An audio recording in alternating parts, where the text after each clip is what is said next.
मौजज़ा किसे कहते हैं? लफ्ज मौजज़ा के मायने आजिज करने के हैं, लिहाजा इससे मुराद वो चीजें हैं जिन्हें करने से आम लोग आजिज हैं, यानी जो काम उनके लिए नामुमकिन है हम उन्हें मौजज़ात कहते हैं। क्या कोई शख्स मौजज़ा कर सकता है? मौजज़ा इंसान नहीं कर सकता, गैर फितरी अमल। कि चांद का 2 टुकड़े हो जाना, आका इब्राहीम अलैहिस्सलाम को ना जलाना, नबी अकरम सल्लल्लाहु अलैहि वसल्लम की मेराज और ईसा अलैहिस्सलाम की बगैर बाप के पैदाइश जैसे वाकयात मौजूद हैं।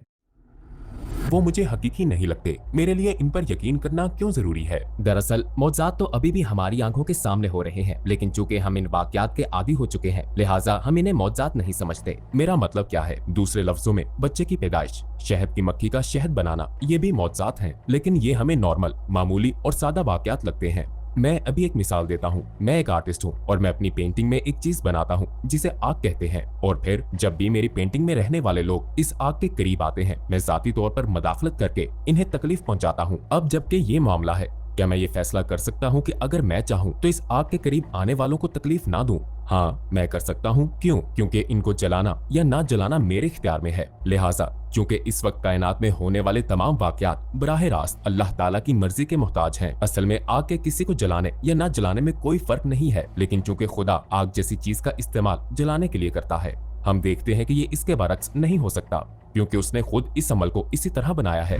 तो क्या मौजज़ात को समझना इतना आसान है? क्या ये इतना आसान मसला है? जैसा कि मैंने आर्टिस्ट की मिसाल में बयान किया, अगर आप इन वाकयात को किसी बाइख्तियार हस्ती से वाबस्ता करते हैं तो वाकयात को समझना और भी आसान हो जाता है। या हम मिसाल को तब्दील कर सकते हैं। सोचें कि मैं अपनी पेंटिंग में गोल चांद बनाता हूँ। अगर मैं चाहूँ तो इस चांद को 2 हिस्सों में तकसीम करके दोबारा इकट्ठा कर सकता हूँ। ये मेरे लिए बहुत आसान है, क्या ऐसा ही नहीं है? क्यों? क्योंकि कोई बाइख्तियार हस्ती पहले से इसे यकजा रखे हुए है। कोई बाइख्तियार इसे आसानी से तकसीम भी कर सकता है, इसमें कोई गैर मामूली बात नहीं है। लेकिन जैसा कि मैंने कहा, क्योंकि हम ये हमेशा से देखते आ रहे हैं, लिहाजा हम कुछ चीजों को इसी तरह आम और सादा समझने लगते हैं। शहद की मक्खी का शहद बनाना और चांद का इस वक्त में ऐसा होना मामूल की बात है। हम इनको मौजज़ात कैसे मान सकते हैं? हम हैरान होंगे अगर शहद की मक्खी चेरी जैम बनाए, हम इसे मौजज़ा कहेंगे, ये खबरों में नशर होगा, ये एक बड़ा वाकया होगा। ठीक, तो जब शहद की मक्खी शहद बनाती है तो ऐसा क्यों नहीं होता?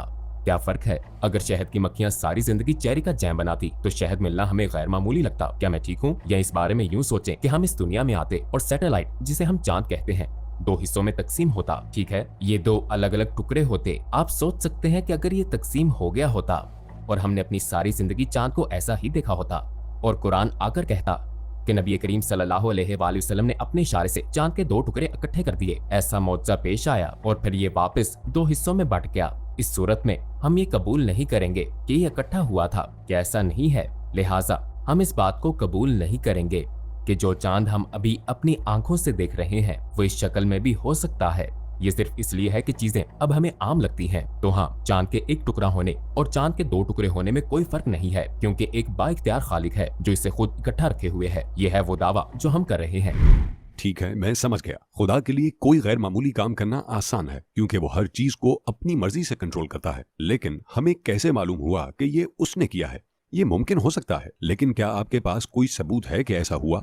इस दावत, कुरानी दावत को खत्म करने के लिए उस वक्त की मुशरिक कम्युनिटी ने अपनी तमाम जायदादें और अपनी दौलत हजरत मोहम्मद सल्लल्लाहु अलैहि वसल्लम को देने की पेशकश भी की। उन्होंने जंग का भी सामना किया, अपनी जान और माल को खतरे में डाला। वो इस्लाम में कोई मामूली सी कमी तलाश करना चाहते थे, यानी इस दावत के बातिल होने का कोई इशारा तलाश करना चाहते थे, लेकिन वो कामयाब नहीं हो सके। अब कुरान में वंशकुल कमर एक आयत है, यानी एक आयत जिसमें कहा गया है कि चांद 2 हिस्सों में बट गया। उस वक्त का मुशरिक तबका भी इस आयत को जानता था। अब अगर ये वाकया पेश ना आया होता, यकीनन वो मुशरिक कम्युनिटी कहती, देखो कुरान में ये ऐब है, नऊजुबिल्लाह, देखो मोहम्मद ने झूठ बोला। नहीं, कभी नहीं। ऐसी झूठी खबरें कुरान में मज़कूर हैं। वो खुशी से ऐलान कर देते, लेकिन उस वक्त की बदनाम जमाना कम्युनिटी भी इस बात से इनकार नहीं कर सकती थी कि ऐसा हुआ था। ये जादू है, उसने हम पर जादू किया। उन्होंने कहा, ध्यान दें, कोई ये नहीं कह रहा कि चांद 2 टुकड़े नहीं हुआ। ऐसे लोग थे जो कहते थे कि उसने हम पर जादू कर दिया है। इसलिए ये एक ऐसा वाकया है जिसे ना तो दोस्त इनकार कर सकते थे, ना दुश्मन। ये यकीनन पेश आया है।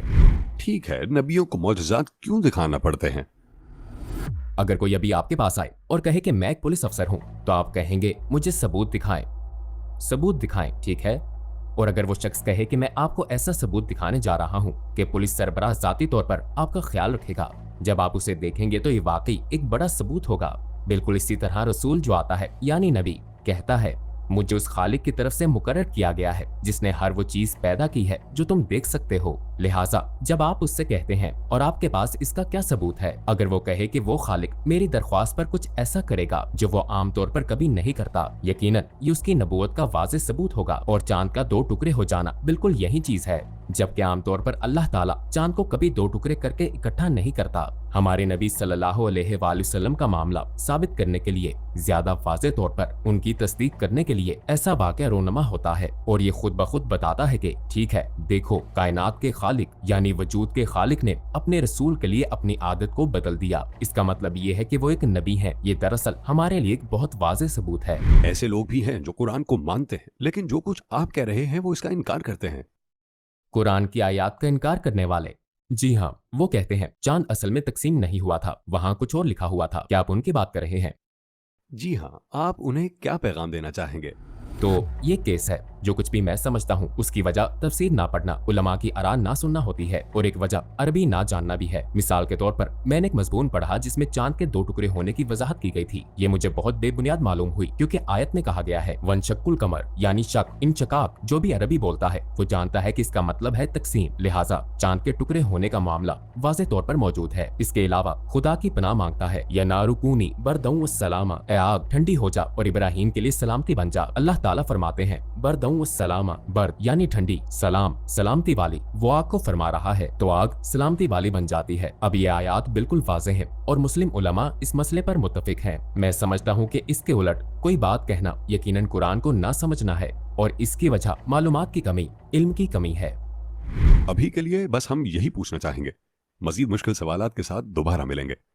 मैंने जो जवाबात दिए वो मेरे अपने जवाबात नहीं हैं। ये वो जवाबात हैं जो मैंने कुरानी हकाइक से सीखे हैं। लिहाजा आप हमेशा पूछ सकते हैं। मैं कुरान पर भरोसा करता हूँ।